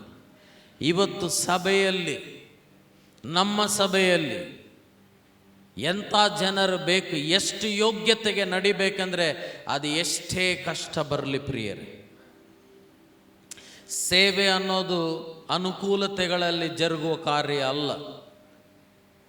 ನನ್ನ ಕೇಳ್ರಿ, ವ್ಯಕ್ತಿಗತವಾಗಿ ಹೇಳ್ತೇನೆ, ಎಂಥ ಸವಾಲುಗಳು ಬರ್ತವೆ ಅಂತ ಹೇಳಿ, ಎಷ್ಟು ಕಷ್ಟಗಳು ಬರ್ತವೆ, ತಪ್ಪು ನಿಂದನೆಗಳು ಬರ್ತವೆ, ಜನರು ಮೋಸ ಮಾಡ್ತಾರೆ. ನೀನು ಮಗನಾಗಿ ಬೆಳೆಸಿರುವ ವಿಶ್ವಾಸದಲ್ಲಿ, ಸೇವೆಯಲ್ಲಿ ಮೋಸ ಮಾಡಿ ಬಿಟ್ಟು ಹೋಗ್ತಾರೆ. ನಿಮ್ಮನ್ನು ಬಿಟ್ಟು ಹೋಗೋದು ಮಾತ್ರ ಅಲ್ಲ, ನಿಮ್ಮ ಬಗ್ಗೆ ದೂಷಿಸಬಹುದು. ಇದೆಲ್ಲ ದಾಟಿ ಮರಿಯಳಿಗೆ ಎಷ್ಟು ದೂಷಣೆ ಬಂದಿರಬಹುದು. ಆಕೆ ಗರ್ಭಿಣಿಯಾಗಿ ಬೆತ್ಲೆಹೇಮಿಗೆ ಹೋದಾಗ ನಾವೆಲ್ಲರೂ ಕ್ರಿಸ್ಮಸ್ ಡ್ರಾಮಾ ಅಲ್ಲಿ ಮಾಡ್ತೇವಲ್ಲ, ಬಿಡು. ಆಕೆ ಎಲ್ಲಿ ಜನ್ಮ ಕೊಟ್ಲು ಯೇಸು ಸ್ವಾಮಿನ? ಗೋದಲಿಯಲ್ಲಿ. ಯಾಕೆ ಗೋದಲಿಗೆ ಹೋದ್ರು ಅವರು? ಯಾವ ಹೋಟೆಲ್ ಇದ್ದಿಲ್ಲ ಅಂತೆ, ಅಲ್ಲಿ ರೂಮ್ ಇದ್ದಿಲ್ಲ ಅಂತೆ. ಹೋಟೆಲ್ ಅನ್ನೋ ಪದ ಇಲ್ಲ, ಇನ್ನಂತ ಇದೆ. 2000 ವರ್ಷದಿಂದ ಯಾವ ಹೋಟೆಲ್, ಬೆಳ್ಳಾರಿಯಲ್ಲೇ ಒಳ್ಳೆ ಹೋಟ್ಲ್ ಇಲ್ಲ. ನಿಜವಾಗ್ಲೂ ಹೇಳ್ತೇನೆ, ಬೆಳ್ಳಾರಿಯಲ್ಲಿ ನಮ್ಮ ಹೋಟ್ಲು, ನನಗೆ ಫೋರ್ಟಲ್ಲಿ ಒಂದೈತೆ, ಬ್ರೂಸ್ಪೇಟೆಯಲ್ಲಿ ಇನ್ನೊಂದು, ನಾನೇ ಓನರು. ಬ್ರೂಸ್ಪೇಟೆಯಲ್ಲಿ ನಮ್ಮ ಅಕ್ಕನ ಮನೆ, ಫೋರ್ಟಲ್ಲಿ ವಿಕ್ಟರ್ ಮನೆ, ನಾನೇ ಓನರ್ ಅದಕ್ಕೆ, ಜೋನಾ. ಆ ಟೈಮಲ್ಲಿ ಯಾಕೆ ಅವರು ಗೋದಲಿಗೆ ಹೋದ್ರಂದ್ರೆ ಎಲ್ಲರೂ ಬಂದರು, ತಾಯಿ ಕೂಡ ಇದ್ದಿಲ್ಲ ಜೊತೆಯಲ್ಲಿ. ಯಾಕೆ? ಯೋಸೇಫ್ಗೆ ದೇವ ದೂತನ ದರ್ಶನ ಆಯಿತು, ತಾಯಿಗಾಗಿಲ್ಲ. ತಾಯಿ ನಂಬಲಿಲ್ಲ. ನಡಿ ಪಾಪಿ, ನಿಂದು ಪಾಪದ ಇದು ಫಲ, ನಾನು ಬರಲ್ಲ ಅಂತ ಯಾವ ತಾಯಿ ಬಿಟ್ಟು ಕೊಡಲ್ಲ, ಮರಿಯಳ ತಾಯಿ ಬಿಟ್ಟು ಕೊಟ್ಲು. Think about it. ಯಾಕೆ ತಾಯಿ ಹೋಗಿಲ್ಲ? ಆ ಎಲ್ಲ ಕಷ್ಟವನ್ನು ಸಹಿಸಿ ಆ ಕರೆಗೆ ಯೋಗ್ಯಲಾಗಿ ನಡೆದರವರು. ಎಷ್ಟು ಜನ ಸಿದ್ಧವಾಗಿದ್ದೇವೆ ಇವತ್ತು? ಆಮೇನ್. ನಮಗೆ ದೇವರ ಆಶೀರ್ವಾದ ಮಾಡಿದ್ದಾರೆ ಪ್ರಿಯರೇ. ನೀವು ಸೇವೆ ಮಾಡಿಲ್ಲ ಅಂದ್ರೂ ಪರಲೋಕಕ್ಕೆ ಹೋಗ್ತೀರಿ, ಅದು ಮಾತ್ರ ಗ್ಯಾರಂಟಿ. ರಕ್ಷಣೆ ಹೊಂದಿದ್ದೀರಾ? ಇಬ್ಬರು ಮೂವರು ಆಗಿದ್ದೀರಿ. ರಕ್ಷಣೆ ಹೊಂದಿದವರಲ್ಲಿ ಜೋರಾಗಿ ಆಮೇನ್. ಪರಲೋಕ ಗ್ಯಾರಂಟಿ. ಬಟ್ ಒಂದು ಉದ್ದೇಶ ಇದೆ. ಮೊದಲನೇ ಉದಾಹರಣೆ ಯವನಸ್ಥಳಾದ ಮರಿಯಳು. ಎರಡನೇದು ವಿಧವೆಯಾದ ರೂತಳು. ರೈಟ್? ರೂತಳ ಒಂದು ಜೀವನ ನಾವು ನೋಡುವುದಾದರೆ ಪ್ರಿಯರೇ, ಬಹಳ ಅಯ್ಯೋ ಅನ್ನುವ ಒಂದು ಜೀವನ. ಯವನ ಪ್ರಾಯದಲ್ಲಿಯೇ ಅವಳು ಮದುವೆಯಾದ ಗಂಡನು ತೀರಿ ಹೋದ. ಆಕಿ ಇಸ್ರೇಲ್ ದೇಶಕ್ಕೆ ಸಂಬಂಧಪಟ್ಟವಳು ಕೂಡ ಅಲ್ಲ. ಅವಳು ಆ ರೂತಿನ ಅತ್ತೆಯಾದ ನವೋಮಿಗೆ 2 ಸೊಸೆಗಳು. ಯಾಕಂದರೆ 2 ಮಕ್ಕಳಿದ್ದರು. ನವೋಮಿ ಗಂಡ ಸಾಯ್ತಾನೆ, ಮಕ್ಕಳು ಸಾಯ್ತಾಳೆ. ನವೋಮಿ ಬಿಕ್ಕಿ ಬಿಕ್ಕಿ ಅತ್ತು, ನಾನು ಮೋಯಾಬ್ ದೇಶವನ್ನು ಬಿಟ್ಟು ವಾಪಸ್ ಇಸ್ರೇಲ್ಗೆ ಹೋಗ್ತೇನೆ ಅಂತ ಅಳುವಾಗ ಒಂದು ಸೊಸೆ ಹೇಳ್ತಾಳೆ, ಥ್ಯಾಂಕ್ ಯು ಅತ್ತೆ, ಬಾಯ್ ಅಂತೇಳಿ ಹೋಗ್ಬಿಡ್ತಾಳೆ. ಆದರೆ ರೂತಳಿಗೆ ಆ ಆ ಗಂಡನ ಜೊತೆಯಲ್ಲಿ ನವೋಮಿ ಜೊತೆಯಲ್ಲಿ ಮಾಡಿರುವ ಆ ಸಂಸಾರದ ಸಮಯದಲ್ಲಿ ದೇವರ ಬಗ್ಗೆ ತಿಳುವಳಿಕೆ ಬಂತು. ಇಲ್ಲಿ ಅವಳು ಇಸ್ರೇಲ್ ಅವಳಲ್ಲ, ಬಟ್ ಆ ಸಹವಾಸದಲ್ಲಿ ಏನೋ ಒಂದು ರೀತಿಯ ಪ್ರಕಟಣೆ ಹೊಂದಿಕೊಂಡಳು. ಆಗ ನವೋಮಿ ಅವಳಿಗೆ ಏನು ಹೇಳ್ತಾಳೆ ಕೇಳ್ರಿ ಇಲ್ಲಿ ಪ್ರಿಯರೇ. 1ನೇ ಅಧ್ಯಾಯ. ಓರ್ಫಾ ಅವಳನ್ನು ಬಿಟ್ಟು ಹೋದ ಮೇಲೆ 15ನೇ ವಚನ, ರೂತ್ 1:15. ಆಗ ನೊಹೋಮಿ, ಇಗೋ ನಿನ್ನ ಓರಗಿತ್ತಿಯು ತನ್ನ ಜನರ ಬಳಿಗೂ ತನ್ನ ದೇವರುಗಳ ಬಳಿಗೂ ತಿರುಗಿ ಹೋದಳು, ನೀನು ನಿನ್ನ ಓರಗಿತ್ತಿಯ ಹಿಂದೆ ಹೋಗು ಎಂದಳು. 15ನೇ ವಚನದಲ್ಲಿ ನನ್ನ ಕಡೆ ನೋಡ್ರಿ ಏನು ಹೇಳ್ತಾಳಂದ್ರೆ, ನಿನ್ನ ಓರ್ಫಾ ಆಕಿ ಬೇರೆ ಅವರ ಜನರ ಕಡೆ ಹೋಗಲಿಲ್ಲ, ಅವರ ಜನರ ಕಡೆ ಅವರ ದೇವರುಗಳ ಕಡೆ ಹೋಗಿದ್ದಾಳೆ ಅಂತ. ವಾಪಸ್ ಹಳೆ ಪದ್ಧತಿ, ಹಳೆ ಜನ. ಆದರೆ ರೂತಳು ಏನು ಹೇಳ್ತಾಳೆ ಓದಿ 16ನೇ ವಚನದಲ್ಲಿ. ಅದಕ್ಕೆ ರೂತಳು, ನಿಮ್ಮನ್ನು ಬಿಟ್ಟು ಹಿಂದಿರುಗಬೇಕೆಂದು ನನ್ನನ್ನು ಒತ್ತಾಯ ಮಾಡಬೇಡಿರಿ, ಏಕೆಂದರೆ ನೀವು ಎಲ್ಲಿ ಹೋಗುವಿರೋ ನಾನು ಅಲ್ಲಿಗೆ ಬರುವೆನು, ನೀವು ಎಲ್ಲಿ ಇಳುಕೊಳ್ಳುವಿರೋ ನಾನು ಅಲ್ಲಿ ಇಳುಕೊಳ್ಳುವೆನು. ನಿಮ್ಮ ಜನರೇ ನನ್ನ ಜನರು, ನಿಮ್ಮ ದೇವರೇ ನನ್ನ ದೇವರು. ಹಲ್ಲೆಲೂಯಾ. ಇನ್ನೊಬ್ಬಳು ಜನರಿಗೆ ದೇವರಿಗೆ ವಾಪಸ್ ಹೋದ್ಲು. ರೂತಲು ಅವಳು ಮೋಬ ಸ್ತ್ರೀಯೇ. ಅವಳೇನು ಹೇಳ್ತಾ ಇದ್ದಾಳೆ, ನಾನು ಇದ್ದ ವರ್ಷದಲ್ಲಿ ನಾನು ಬೇರೆ ನಿನ್ನ ಜನರನ್ನು ಅರ್ಥಕೊಳ್ಳಲಿಲ್ಲ ಅತ್ತೆ, ನಿನ್ನ ದೇವರನ್ನು ಅರ್ಥಕೊಂಡಿದ್ದೇನೆ. ನೀನು ಎಲ್ಲಿ ಹೋಗ್ತೀಯೋ ಅಲ್ಲಿ ಬರ್ತೇನೆ, ನೀನು ಎಲ್ಲಿ ನಿವಾಸ ಮಾಡ್ತೀಯೋ ಅಲ್ಲಿ ನಿವಾಸ ಮಾಡ್ತೇನೆ. ನಿನ್ನ ಜನರೇ ನನ್ನ ಜನರು, ನಿನ್ನ ದೇವರೇ ನನ್ನ ದೇವರು. ಇದು ಒಂದು ವಿಧವೆ ಸ್ತ್ರೀ ಹೇಳ್ತಾ ಇದ್ದಾಳೆ. ಅಂದರೆ ಅವಳಿಗೆ ಅರ್ಥ ಆಯ್ತು, ಯಾವುದೋ ಒಂದು ದೈವಿಕ ಪ್ರಕಟಣೆ ಅವಳಿಗೆ ಆಗಿದೆ ಪ್ರಿಯರೇ. ಅನೇಕ ಜನರು ಏನು ಮಾಡ್ತಾರೆ ಅಂದರೆ, ಎಲ್ಲ ಚೆನ್ನಾಗಿದ್ದಾಗಿರ್ತಾರೆ, ಅಬಾಬಾಬಾಬಾ ದೇವನಿಗೆ ಸ್ತೋತ್ರ ಮಿತೋನ. ಕಷ್ಟ ಬಂದಾಗ, ಸೋಲು ಬಂದಾಗ ಯಾರು ನಮ್ಮ ಜೊತೆಯಲ್ಲಿ ಇರ್ತಾರೋ ಅವರೇ ನಿಜವಾದ ಜನಪ್ರಿಯರೇ. ಇಲ್ಲಿ ಈ ಕಷ್ಟ ಪರಿಸ್ಥಿತಿಯಲ್ಲಿ ಅತ್ತೆ ಹೇಳ್ತಾ ಇದ್ದಾಳೆ, ಬರಬೇಡ, ನೀನು ಹೋಗ್ಬಿಡು, ನಾನು ಶಾಪಗ್ರಸ್ತಳು, ಅಯ್ಯೋ ನನ್ನ ಗಂಡ ಸತ್ತಿದ್ದಾನೆ, ಅಯ್ಯೋ ನನ್ನ ಮಕ್ಕಳು ಸತ್ತಿದ್ದಾಳೆ. ಈ ದುಃಖ, ಈ ಒಂದು ಲಾಸ್ ಅಂದರೆ ನಷ್ಟದ ಮೇಲೆ ರೂತಳು ನವೋಮಿಯ ದೇವರನ್ನು ನೋಡಿ ಅವಳಿಗೆ ಭರವಸೆ ಇತ್ತು. ಆ ದೇವರ ಜೊತೆಯಲ್ಲಿದ್ದರೆ, ಆ ದೇವ ಜನರ ಜೊತೆಯಲ್ಲಿದ್ದರೆ ಪುನರ್ಸ್ಥಾಪನೆ ಅನ್ನೋದು ಖಚಿತ ಅಂತ. ಸೊಸೆಗೆ ಇದ್ದ ನಂಬಿಕೆ ಅತ್ತೆಗೆ ಇರಲಿಲ್ಲ. ಇಸ್ರಾಯೇಲ್ ಸ್ತ್ರೀಯಾದ ನವೋಮಿಗೆ ಆ ದೇವರ ಮೇಲೆ ನಂಬಿಕೆ ಇರಲಿಲ್ಲ. ಆದರೆ ರೂತಳು ಆ ಸ್ವಲ್ಪ ವರ್ಷದಲ್ಲಿ ದೇವ ಜನರನ್ನು ಅರಿತುಕೊಂಡಳು. ಆ ದೇವರನ್ನು ಅರಿತುಕೊಂಡು ಹೇಳಿದಳು, ನೀನು ಎಲ್ಲಿ ಹೋಗ್ತೀಯೋ ಅಲ್ಲಿ ಬರ್ತೇನೆ, ನೀನು ಎಲ್ಲಿ ವಾಸ ಮಾಡ್ತೀಯ ಅಲ್ಲ ವಾಸ ಮಾಡ್ತೇನೆ, ನಿನ್ನ ಜನರೇ ನನ್ನ ಜನರು, ನಿನ್ನ ದೇವರೇ ನನ್ನ ದೇವರು. ಎಲ್ಲಿದ್ದಾರೆ ಅಂತ ಜನರು ಇವತ್ತು? ವಿಧವೆ ಸ್ತ್ರೀ. Honestly, if you talk normally, the best scenario ಇದು ಬಿಡಮ್ಮ, ನಿನ್ನ ಜನರು, ನಿನ್ನ ಊರು, ನಿನ್ನ ಒಂದು ದೇಶ, ಅಲ್ಲಿ ಯಾರಾದರೂ ಮದುವೆ ಮಾಡ್ಕೊತಾರೆ, ನಿನ್ನ ಮನೆ ಇರಬಹುದು. ಆದರೆ ಎಲ್ಲವನ್ನು ಬಿಟ್ಟು ಯಾವುದಕ್ಕಾಗಿ? ದೇವರಿಗಾಗಿ, ದೇವ ಜನರಿಗಾಗಿ, ಆ ದೈವಿಕ ದರ್ಶನಕ್ಕಾಗಿ. ಇವತ್ತು ಎಷ್ಟು ಜನ ನಮ್ಮಲ್ಲಿ ಹೇಳುತ್ತೇವೆ, ಅದು ಕಷ್ಟ ಬರಲಿ, ನಷ್ಟ ಬರಲಿ, ಅದು ಏನೇ ದುಃಖ ಬರಲಿ, ಏನೇ ಸವಾಲುಗಳು ಬರಲಿ, ನಿನ್ನ ದೇವರೇ ನನ್ನ ದೇವರು, ನಿನ್ನ ಜನಾಂಗವೇ ನನ್ನ ಜನಾಂಗ. ಇದು ಒಂದು ಸೇವೆಯ ಸಮರ್ಪಣೆ. ಅಂದರೆ ಇದು ಒಂದು ದೇವ ಕರೆಯಲ್ಲಿ ಯೋಗ್ಯರಾಗಿ ನಡೆಯುವ ಒಂದು ಅಮೇಝಿಂಗ್ ಎಕ್ಸಾಂಪಲ್ ಪ್ರಿಯರೇ. ಇಂದಿನ ದಿವಸಗಳಲ್ಲಿ ಈ ರೀತಿಯಲ್ಲಿ ಇದ್ದೇವೆ. ಇವತ್ತು ಈ ಚರ್ಚಲ್ಲಿ ಇರ್ತೇವೆ, ನಾಳೆ ಇನ್ನೊಂದು ಚರ್ಚ್ಗೆ ಹೋಗ್ತೇವೆ, ನಾಡ್ದ ಇನ್ನೊಂದು ಚರ್ಚ್ಗೆ. ಇದು ಇಷ್ಟಂ ಕಾಲೇದು, ಅದು ಇಷ್ಟಂ ಕಾಲೇದು, ವಾರ್ಡ್ ಇಷ್ಟಂ ಕಾಲೆ, ವೀಡ್ ಇಷ್ಟಂ ಕಾಲೆ ಅಂತೇಳಿ ಜಿಗಿತಾ ಇರ್ತೇವೆ. ಕೋತಿ ಮರದಿಂದ ಮರಕ್ಕೆ ಜಿಗಿದಂಗ. ರೂತಲ್ ಏನು ಹೇಳ್ತಾಳೆ? ನಿನ್ನ ದೇವರನ್ನ ದೇವರು ಅಂತ ಮಾತ್ರ ಹೇಳಲಿಲ್ಲ, ನಿನ್ನ ಜನವೇ ನನ್ನ ಜನ ಅಂತ ಹೇಳಿದರು. ಇಲ್ಲಿ ಸಭೆಯಲ್ಲಿ ಕುಂತು ಪಾಸ್ಟರ್ ಶ್ರೀನಿ, ನಿನ್ನ ದೇವರೇ ನನ್ನ ದೇವರು ಸುಲಭ, ನಿನ್ನ ದರ್ಶನವೇ ನನ್ನ ದರ್ಶನ ಹೇಳುವವರು ಎಷ್ಟು ಜನ? ಅದು ಪ್ರಾಮುಖ್ಯ. ನಾವು ಒಂದು ಸಭೆಯಾಗಿ, ಒಂದು ಸೇವೆಯಾಗಿ ಜರುಗಿಸಬೇಕೆಂದ್ರೆ ಬೇರೆ ನವೋಮಿ ಅಲ್ಲ, ರೂತಳಂತ ಜನರು ಎಬ್ಬಿಸಲ್ಪಡಬೇಕು ದೇವರ ರಾಜ್ಯದಲ್ಲಿ. It is easy to say your God is my God,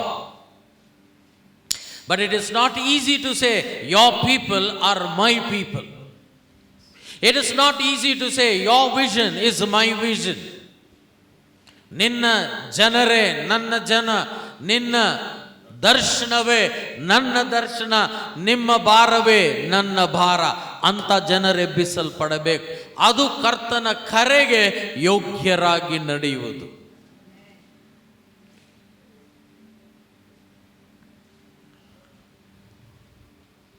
ಒಂದು ವೇಳೆ ನಾವು ದೇವ ಸನ್ನಿಧಾನದಲ್ಲಿ ಈ ಸಭೆಯಿಂದ ಒಂದು ಸೈನ್ಯವನ್ನು ಎಬ್ಬಿಸಿ, ನಾನು ಹೇಳಿದೆ ಅನೇಕರು ಬಿಟ್ಟು ಹೋಗಿದ್ದಾರೆ ಆರ್ಫಾ ಥರ, ನಾನು ಯಾರ ಮೇಲೆ ಸಿಟ್ಟು ಮಾಡ್ಕೊಳ್ಳಲ್ಲ, ಆಶೀರ್ವಾದ ಮಾಡಿ ಬಿಡ್ತೇನೆ ಅವ್ರನ್ನ. ಬಟ್ ನಮಗೆ ಅಂತ ದೇವರು ಒಂದು ದರ್ಶನ ಇಟ್ಟಿದ್ದಾರೆ ಪ್ರಿಯರೇ, ನಮಗಂತ ಒಂದು ಭಾರ ದೇವರು ಕೊಟ್ಟಿದ್ದಾನೆ. ಇದರಲ್ಲಿ ನಾವು ಮುಂದೆ ಬರಿಸಬೇಕು. ಮೂರನೇ ಉದಾಹರಣೆ ಹೇಳಿ ಪ್ರಾರ್ಥನೆಯಲ್ಲಿ ನಡೆಸ್ತೇನೆ. ಮೊದಲನೇ ಸ್ತ್ರೀ ಜೀವನ ಅಲ್ಲೋಲ ಕಲ್ಲೋಲ ಆಯಿತು, ಯವನಸ್ತ್ರ ಸ್ತ್ರೀ, ರೈಟ್. ಎರಡನೇ ಸ್ತ್ರೀ ದೇಶವನ್ನು ದೇವರನ್ನು ಬಿಟ್ಟಳು, ಕರೆಕ್ಟ್, ವಿಧವೆ. ಮೂರನೇ ಅವಳು ಅನಾಥಳು.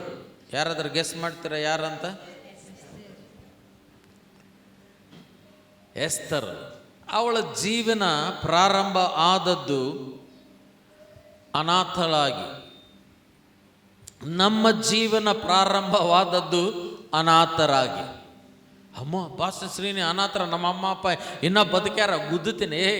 ನಾನು ಲೋಕದ ಬಗ್ಗೆ ಮಾತನಾಡ್ತಾ ಇಲ್ಲ, ಆತ್ಮೀಯವಾಗಿ ನಾವೆಲ್ಲರ ಅನಾಥರಾದ ನಮ್ಮನ್ನು ದೇವರು ತನ್ನ ಮಕ್ಕಳಾಗಿ ಮಾಡಿಕೊಂಡಿದ್ದಾನೆ.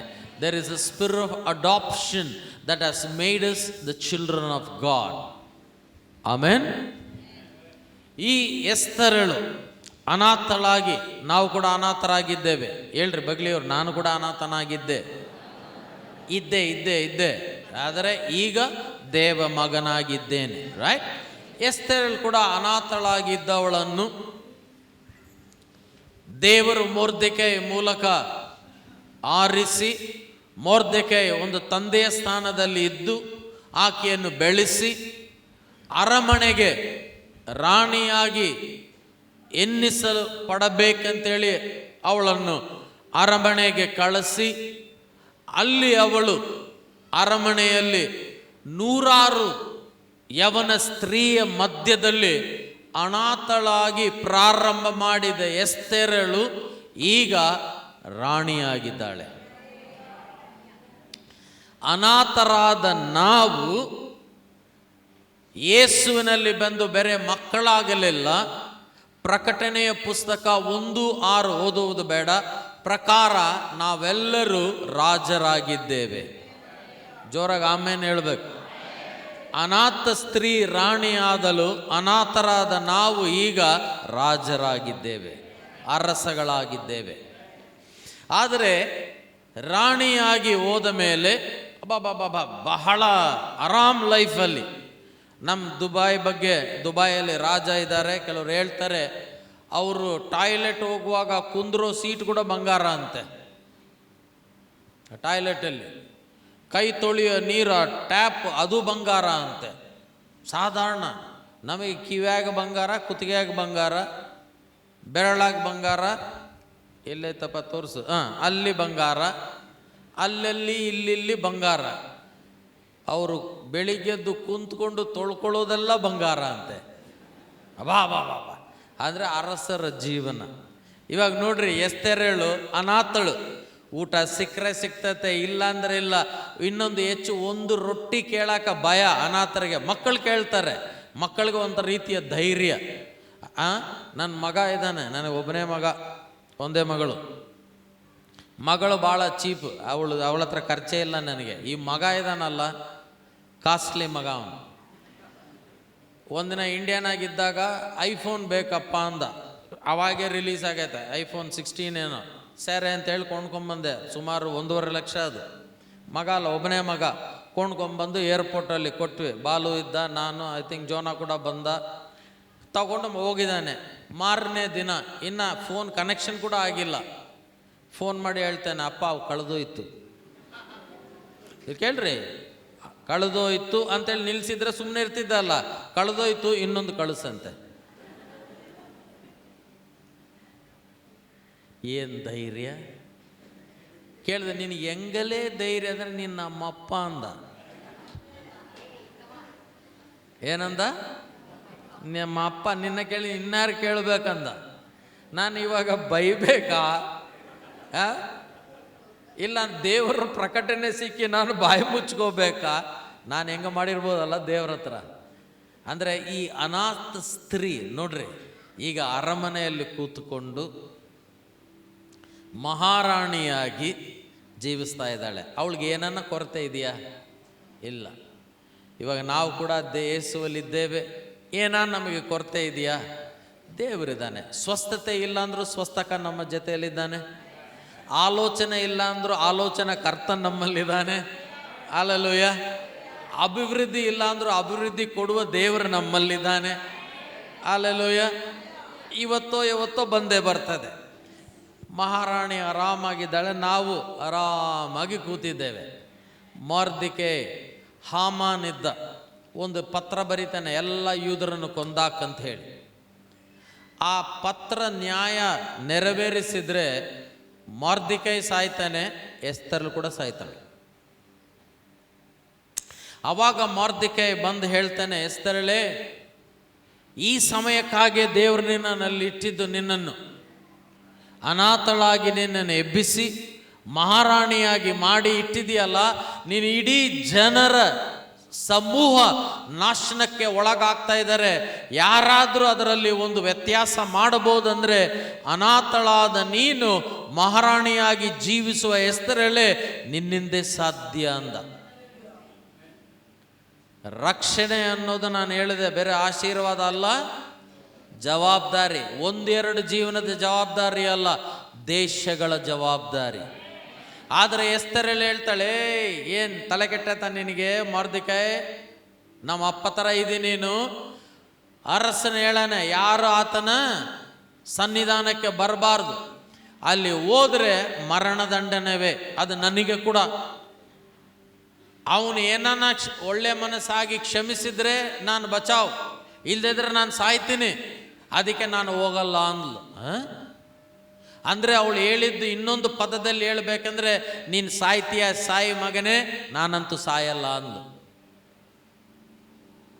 ಏನು ಹೇಳಿದ್ಲು ಅವಳು?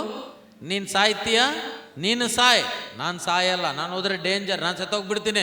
ಅಮ್ಮೋ, ಅನಾಥಲಾಗಿದ್ದೆ, ಇವತ್ತು ನಾನು ಮಹಾರಾಣಿ ಆಗಿದ್ದೇನೆ, ಹೆಂಗೆ ಬಿಟ್ಟು ಕೊಡ್ತೇನೆ ಇದನ್ನು? దేవుళ్ళు ఇంత ఆశీర్వాదం పొందాను, యా సేవ, యా దేవుడు, పో నాయన, ఇది చాలు మాకి, ಆರಾಮಿಗೆ ఉంది. ಆಗ ಮಾರ್ದಿಕೆ ಹೇಳ್ತಾನೆ, ಎಸ್ತರಳೆ, ನೀನು ಬೇರೆ ಆಶೀರ್ವಾದವನ್ನು ನೋಡ್ತಾ ಇದ್ದಿ, ಮುಂದೆ ಇರುವ ಕಷ್ಟವನ್ನು ನೋಡ್ತಾ ಇದ್ದಿ, ಅದರ ಮೇಲಿರುವ ದೇವರು, ಆ ದೇವರ ಉದ್ದೇಶವನ್ನು ಮರೆತು ಬಿಟ್ಟಿದ್ದೀಯಾ ಎಸ್ತರಳೆ ಅಂತ ಕೇಳ್ದ. Have you forgotten there is a God? Have you forgotten there is a purpose of God in your life? God has raised you probably for a time as such. ಇಂಥ ಒಂದು ಸಮಯಕ್ಕಾಗಿ ದೇವರು ನಿನ್ನನ್ನು ನೇಮಿಸಿದ್ದಾನೆ. ನೀನು ಬೇರೆ ಕಷ್ಟವನ್ನು ನೋಡುತ್ತಾ ಇದ್ದೆ, ನಿನ್ನ ಸುಖವನ್ನು ನೋಡುತ್ತಾ ಇದ್ದೆ, ಈ ಎರಡರ ಮೇಲೆ ಆ ದೇವರನ್ನು ನೋಡು, ಈ ಎರಡರ ಮೇಲೆ ಆ ದೈವಿಕ ಉದ್ದೇಶವನ್ನು ನೋಡು. ನೀನು ಅನಾಥಲಾಗಿ ಇದ್ದ ನಿನ್ನನ್ನು ಮಹಾರಾಣಿಯಾಗಿ ಮಾಡಿದ್ದರೆ, ದೇವರು ಮಾಡಿದ್ದರೆ, ಅಲ್ಲಿ ಇಡುವ ಜವಾಬ್ದಾರಿ ಕೂಡ ಅದೇ ದೇವರದು. ಆದರೆ ನಿನ್ನನ್ನು ಕಾಪಾಡುವ ದೇವರು ನೀನು ಇಡೀ ಜನಾಂಗವನ್ನೇ ಕಾಪಾಡ್ತಾನೆ. ಎಸ್ತರೇಳೆ, ನಿನ್ನ ಜೀವನದಲ್ಲಿ ಒಂದು ಕರೆ ಇದೆ. ಆ ವಾಕ್ಯವನ್ನು ಕೇಳಿದ ಎಸ್ತರೇಳಿಗೆ ಮನಸಾಂತರ ಹೊಂದಿ 4ನೇ ಅಧ್ಯಾಯ ಇದನ್ನು ಓದಿ ನಾವು ಪ್ರಾರ್ಥನೆ ಮಾಡಿಕೊಳ್ಳೋಣ ಪ್ರಿಯರೇ. ಪುಟ 4ನೇ ಅಧ್ಯಾಯ 16ನೇ ವಚನ. ಎಸ್ತರ್ ಅದಕ್ಕೆ ಪ್ರತಿಕ್ರಿಯೆ ಏನು ಕೊಟ್ಟಲು ಕೇಳ್ರಿ ಪ್ರಿಯರೇ. ನೀನು ಹೋಗಿ ಶೂಷನಿನಲ್ಲಿರುವ ಎಲ್ಲ ಯಹೂದ್ಯರನ್ನು ಕೂಡಿಸು, ನೀವು ರಾತ್ರಿ ಹಗಲು 3 ದಿನ ಅನ್ನಪಾನಗಳನ್ನು ಬಿಟ್ಟು ನನಗೋಸ್ಕರ ಉಪವಾಸ ಮಾಡಿರಿ. ಹಾಗೆಯೇ ನಾನು ನನ್ನ ದಾಸಿಯರೊಡನೆ ಉಪವಾಸ ಮಾಡುವೆನು. ಅನಂತರ ನಾನು ರಾಜಾಜ್ಞೆಯನ್ನು ಮೀರಿ ಅರಸನ ಬಳಿಗೆ ಹೋಗುವೆನು. ನಾನು ಸತ್ತರೂ ಸಾಯುವೆನು ಎಂದು ಹೇಳಿ ಕಳುಹಿಸಿದಳು. ಆಮೆನ್. ಇದು ಸಮರ್ಪಣೆ ಅಂದರೆ ಏನು ಹೇಳಿದ್ಲು ಕೊನೆಗೆ? ನಾನು ಸತ್ತರೂ ಸಾಯ್ತೇನೆ, ದೇವರ ಕಾರ್ಯ ಮಾಡ್ತೇನೆ ಅಂತ. ಇದಕ್ಕಿಂತ ಮುಂಚೆ ಏನು ಹೇಳಿದರು? ನೀವು ಸತ್ರ ಸಾಯಿ, ನಾನು ಬದುಕ್ತೀನಿ ಅಂದರು.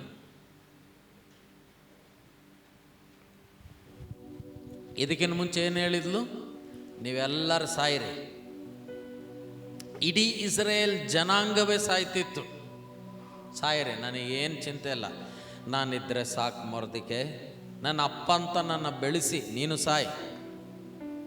ಯಾಕೆ? ನನಗೆ ನನ್ನ ಆರಾಮೇ ಮುಖ್ಯ.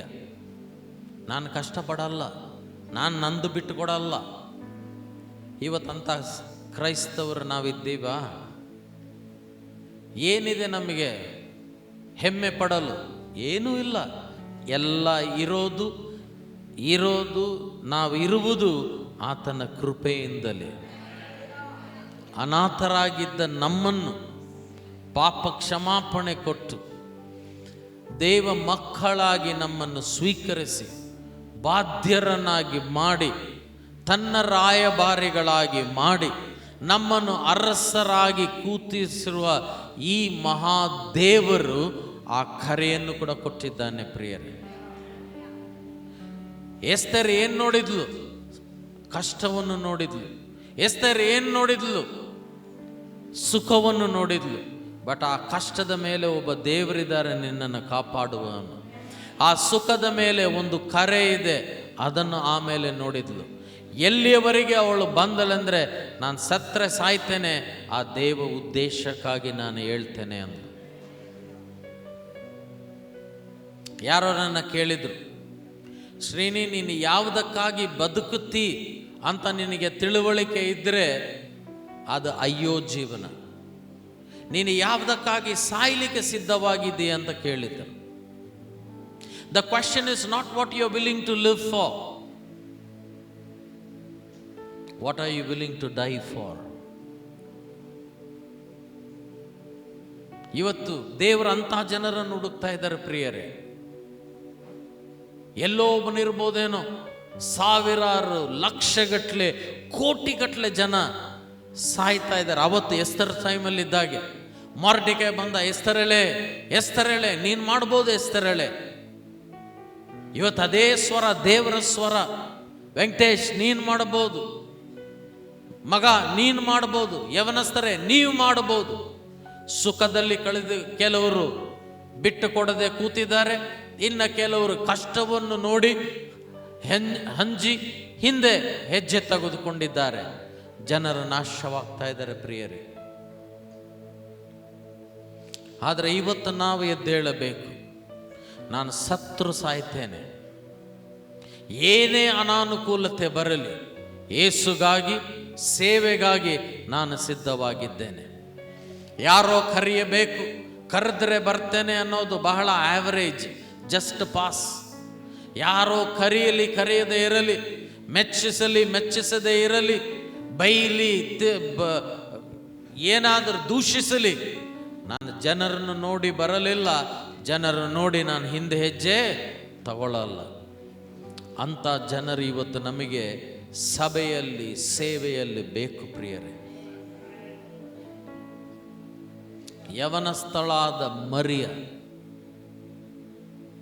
ವಿಧವೆಯಾದ ರೂತಳು, ಅನಾಥಳಾದ ಎಸ್ತೇರಳು. ಇದಕ್ಕಿಂತ ನಮಗೆ ಬೇರೆ ಸವಾಲು ಪ್ರೋತ್ಸಾಹದ ಉದಾಹರಣೆಗಳು ಬೇಕಾ? ಕರೆದಾತನು ನಂಬಿಗಸ್ತನು. ಇವತ್ತೊಂದು ಹೊಸದಾದ ಸಮರ್ಪಣೆ. ಎಲ್ಲರೂ ಎದ್ದು ನಿಂತ್ಕೊಳ್ಳೋಣ ಪ್ರಿಯರೇ ಕರ್ತನ ಸನ್ನಿಧಾನದಲ್ಲಿ. Hallelujah. Let us rededicate our lives not only to Christ but to the cause of Christ. ಬೇರೆ ಯೇಸುಗಾಗಿ ಮಾತ್ರ ಅಲ್ಲ,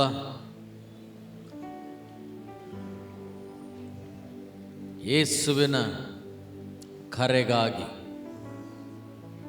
ಪ್ರತಿಯೊಬ್ಬರು ನಾವು ಕಣ್ಣುಗಳನ್ನು ಮುಚ್ಚಿಕೊಳ್ಳೋಣ ಪ್ರಿಯರೇ. ಬಹಳ ಗಂಭೀರವಾದ ಈ ಸಮಯ.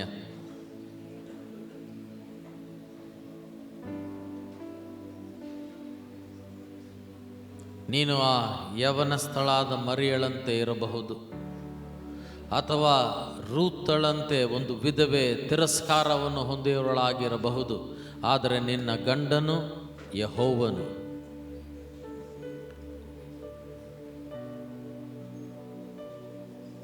ಅಥವಾ ಒಂದಾನೊಂದು ದಿವಸ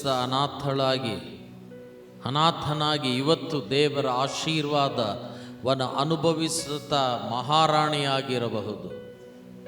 ಆದರೆ ಮೂವರ ಜೀವಿತದಲ್ಲಿ ಕರೆ ಇದ್ದಿದ್ದು ನಿಜ.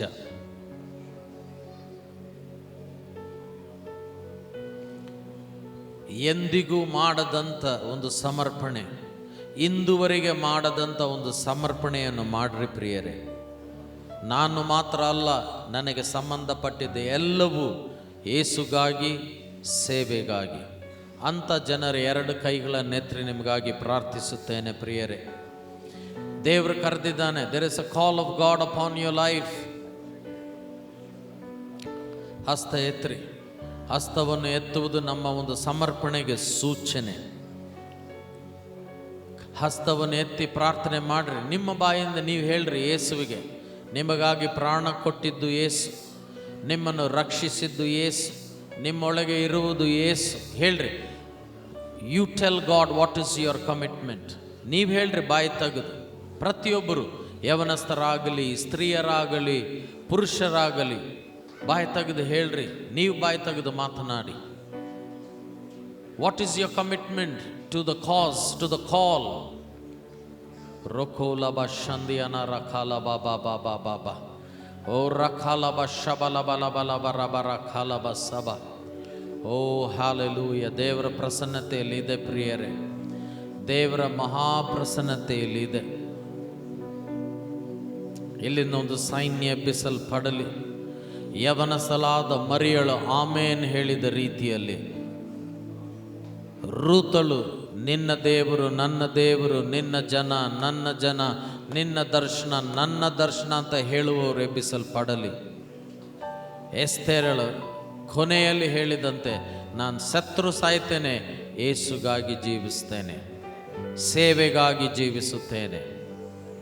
ಪ್ರಾರ್ಥನೆ ಮಾಡಿಕೊಳ್ಳೋಣ.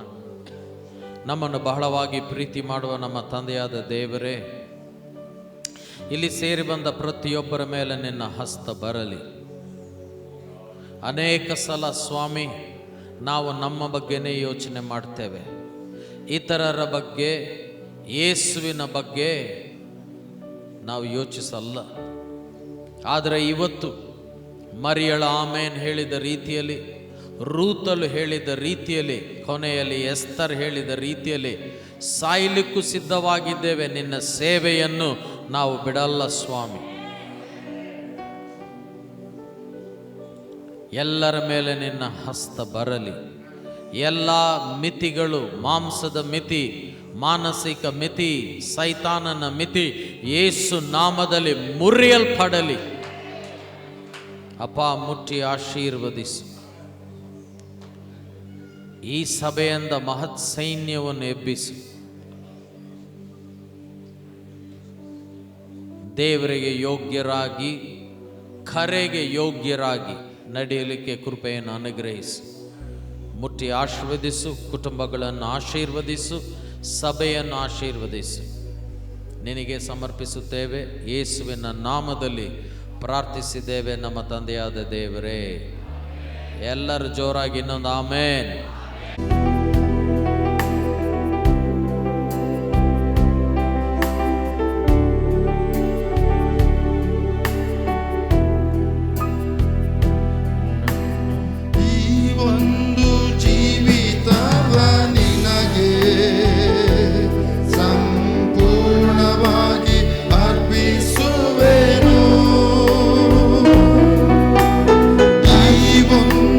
ಜೀವಿತವ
ನಶಿಸುವ ಜನರ ಬಳಿಗೆ ನಿಮ್ಮ ಶುಭ ವಾರ್ತೆ ಕೊಂಡೊಯ್ಯುವೆನು.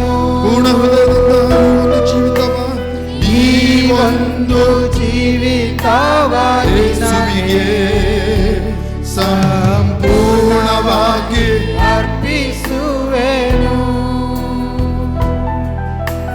ನಶಿಸುವ ಜನರ ಬಳಿಗೆ ನಿನ್ನ ಶುಭ ವಾರ್ತೆ ಕೊಂಡೊಯ್ಯುವೆನು. ಪ್ರಾಣ ಕೊಟ್ಟ ನಿನ್ನ ಪ್ರೀತಿಯ ಈ ಜಗಕ್ಕೆಲ್ಲ ಬಳ್ಳಾರಿಗೆಲ್ಲ ಸಾರುವೆನು, ಕರ್ನಾಟಕಕ್ಕೆಲ್ಲ ಸಾರುವೆನು.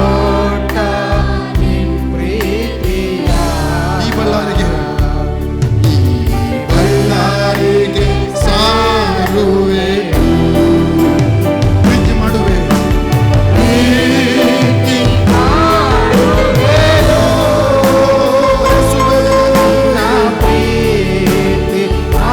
ಮಾಡುವೆ, ಸೇವೆ ಮಾಡುವೆ,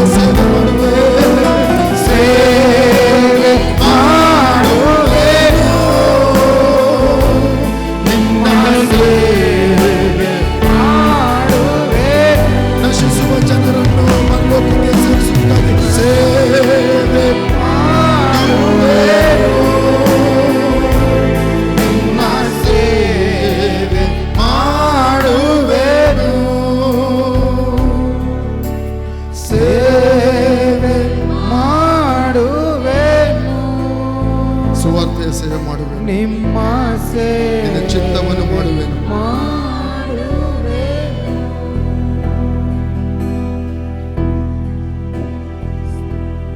ಸ್ತೋತ್ರ ದೇವ,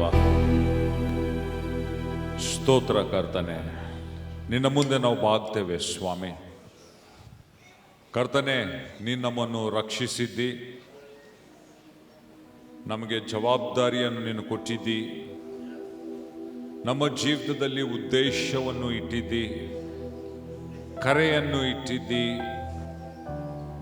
ಸ್ವಾಮಿ. ನಾವು ಆ ಕರೆಯನ್ನು ಅರಿತುಕೊಳ್ಳುವಂತೆ ನಮ್ಮೆಲ್ಲರ ಮನೋನೇತ್ರಗಳನ್ನು ನೀನು ಬೆಳಗಿಸು ತಂದೆಯಾದ ದೇವರೇ.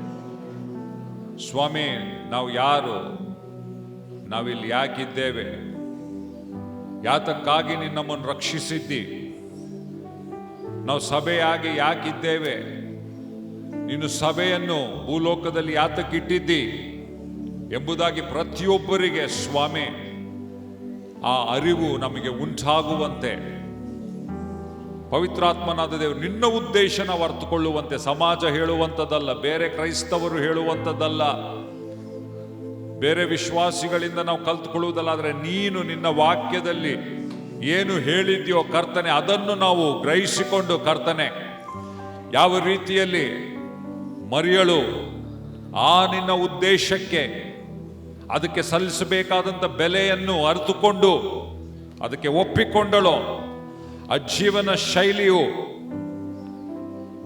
ನಮ್ಮದು ಅದೇ ರೀತಿ ಆಗುವಂತೆ ಕರ್ತನೆ, ಯಾವ ರೀತಿ ಎಸ್ತರಳು ಕರ್ತನೆ ನಿನ್ನ ಚಿತ್ತಕ್ಕೆ ನಿನ್ನ ಉದ್ದೇಶಕ್ಕೆ ಒಪ್ಪಿಕೊಳ್ಳುವುದಾದ್ರೆ, ಗ್ರಹಿಸುವುದಾದ್ರೆ ಆಕೆ ಜೀವಿತವನ್ನು ಅಪಾಯಕಾರ ಪರಿಸ್ಥಿತಿಯಲ್ಲಿ ಇಡಬೇಕಾಯಿತು, ರಿಸ್ಕ್ ತೆಗೆದುಕೊಳ್ಳಿಕ್ಕೆ ಸಿದ್ಧಳಾದಳು.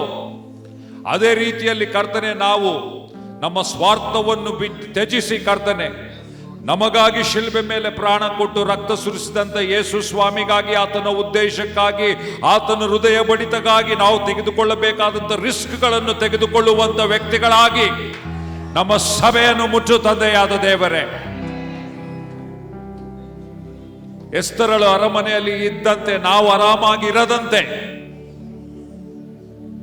ನಮ್ಮ ಆಶೀರ್ವಾದಗಳಲ್ಲಿ ನಾವು ಆರಾಮಾಗಿರದಂತೆ, ನಮ್ಮ ಆಶೀರ್ವಾದದ ಹಾಸಿಗೆಯಲ್ಲಿ ಮಾತ್ರ ನಾವು ಮಲಗಿಕೊಳ್ಳದೆ ನಾವು ಎದ್ದು ನಿನಗಾಗಿ ಪ್ರಕಾಶಿಸುವಂತೆ, ನಿನ್ನ ರಾಜ್ಯಕ್ಕಾಗಿ, ಆತ್ಮಗಳಿಗಾಗಿ, ಸೇವೆಗಾಗಿ, ಮಿಷನ್ಸ್ಗಾಗಿ, ಶಿಷ್ಯರಾಗ್ಲಿಕ್ಕೆ, ತರಬೇತಿ ಕೊಡ್ಲಿಕ್ಕೆ, ರಿಸ್ಕ್ಗಳನ್ನು ತೆಗೆದುಕೊಳ್ಳುವಂತ ವ್ಯಕ್ತಿಗಳಾಗಿ ನಮ್ಮನ್ನು ಬದಲಾಯಿಸಿರಿ ತಂದೆಯಾದ ದೇವರೇ.